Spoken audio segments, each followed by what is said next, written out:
अगस्त ऋषि से विदा लेकर के भगवान पंचवटी में पहुंचे। पंचवटी में भगवान जाकर के विराजमान हुए, रहने लगे वहाँ पर। एक दिन लक्ष्मण जी से वार्ता होती है। भगवान से लक्ष्मण जी कई प्रकार के प्रश्न पूछते हैं, ज्ञान क्या है, वैराग्य क्या है, माया क्या है, भक्ति क्या है, ईश्वर कौन है। ये सारी चीज़ें लक्ष्मण जी ने भगवान राम से पूछी, भगवान ने उत्तर दिया है।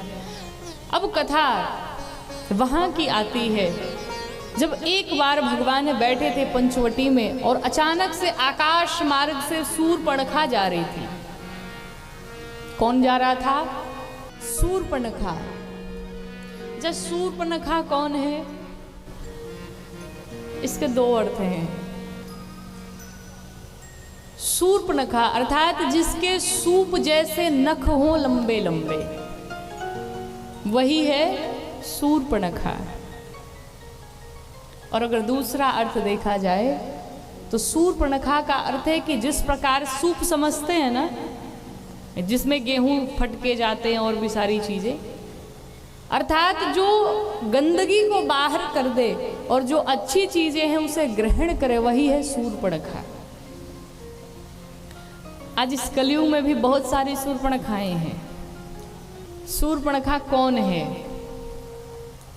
बुरा न मानिएगा तो एक बात कहें, ये जो शूर्पणखा है ना, ये भगवान से कहती है कि हम अभी तक कुंवारे बैठे हैं।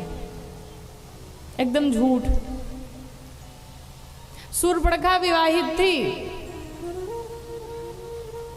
और वैधव्य को प्राप्त हो गई थी, विधवा थी।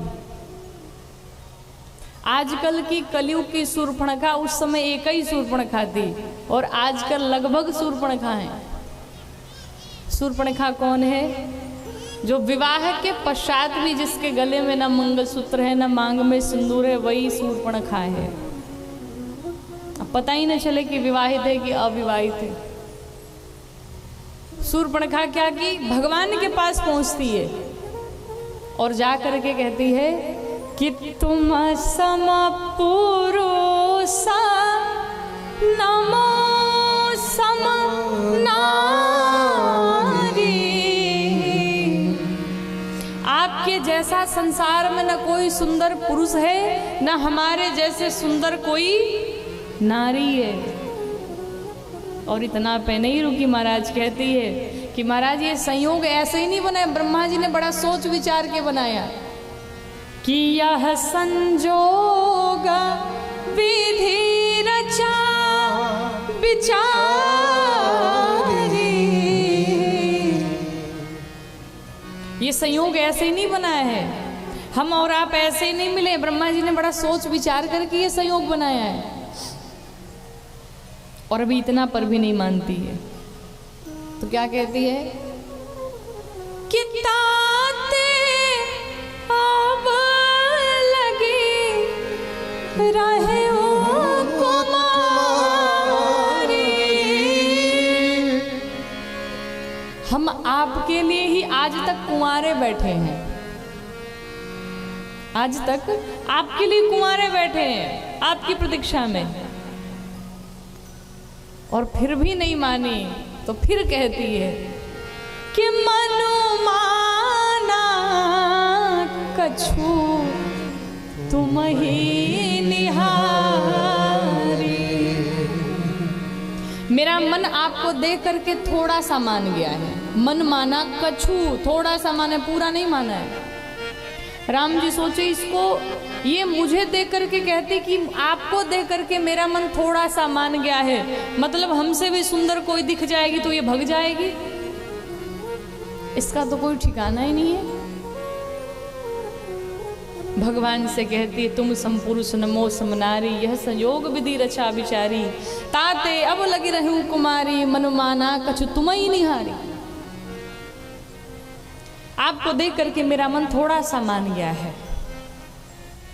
भगवान ने कहा देखो हम विवाहित हैं, हमारी एक पत्नी है और हमने संकल्प लिया है कि उनके सिवाय मैं किसी दूसरे से विवाह नहीं कर सकता। एक काम करो, वो मेरा छोटा भाई सामने बैठा उसके पास जाओ। लक्ष्मण जी के पास गई और जाकर के फिर से वही बात कॉपी पेस्ट जैसे आजकल फेसबुक पे और सब पे करते हैं ना कॉपी पेस्ट, वही काम यहाँ भी हुआ। लक्ष्मण जी से भी जा करके सेम वही बातें, वही शब्द, वही भावनाएं। तुम संपुरुष नमो समनारी, यह संजोग विधि रचा विचारी, ताते अब लग रहे हूँ कुमारी, मन माना कछ तुम्हें न्यारी। आपको देख करके मेरा मन थोड़ा सा मान गया है, आप जैसा सुंदर ना कोई पुरुष है, न मेरे जैसे सुंदर कोई नारी है। संजोग ऐसे नहीं बना, ब्रह्मा जी ने बड़ा सोच विचार के बनाया। लक्ष्मण जी ने कहा एक बात बताओ, तुम्हें महारानी बनना है कि नौकरानी? शूर्पणखा ने कहा नहीं, हमको तो महारानी बनना है। कहा जब महारानी बनना है तो यहाँ क्या कर रही हो, पहुंचो भैया के पास। क्यों, राजा तो वही, हम तो उनके दास हैं, और हमसे विवाह करोगी तो सेवा करनी पड़ेगी, झाड़ू पोछा करना पड़ेगा, अगर मंजूर हो तो कर लो। शूर्पणखा भगी भगवान के पास, जाकर के कहती है तुम तो विवाह कर लो। राम जी ने जब देखा कि ये मानेगी नहीं, राम जी ने फिर मना कर दिया। और देखिए इसका एक अर्थ ये भी है, तुम सम पुरुष न मोह सम नारी। एक कारण इसका ये भी है कि शूर्पणखा कहती है कि जब युद्ध हुआ तो शूर्पणखा के पति का नाम है विद्युत जिह्वा। विद्युत जिह्वा का वध रावण ने कर डाला था, वध रावण ने किया था। तो शूर्पणखा ने हाथ उठा करके प्रण लिया था कि मैं रावण का सत्यानाश कर दूंगी, रावण को पूरे परिवार कुल खानदान सहित समाप्त कर डालूंगी। और इधर भगवान राम ने भुज उठाई प्रणकीन, इधर राम जी ने प्रण लिया था कि इस संसार को, इस धरती को राक्षसों से विहीन कर दूंगा।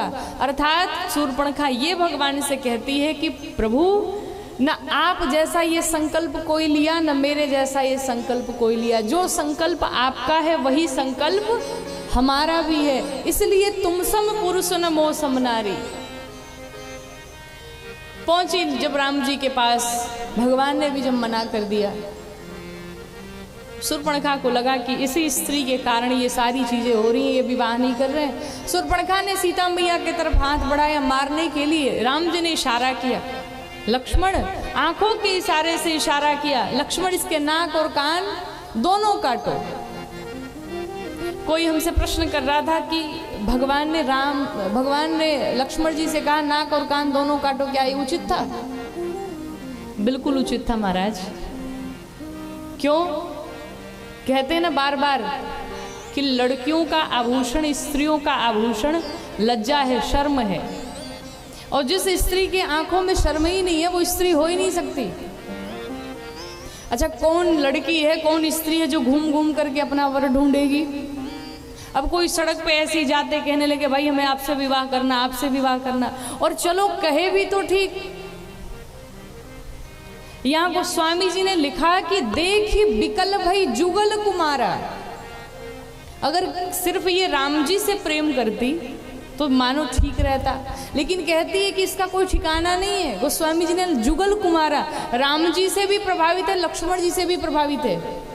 अब आप उस स्त्री के चरित्र का परिचय ऐसे ही लग रहा है कि जो घूम घूम करके अपना वर ढूंढे, जो घूम घूम करके अपने विवाह के लिए परेशान हो, उस स्त्री का परिचय आप क्या दे सकते हैं?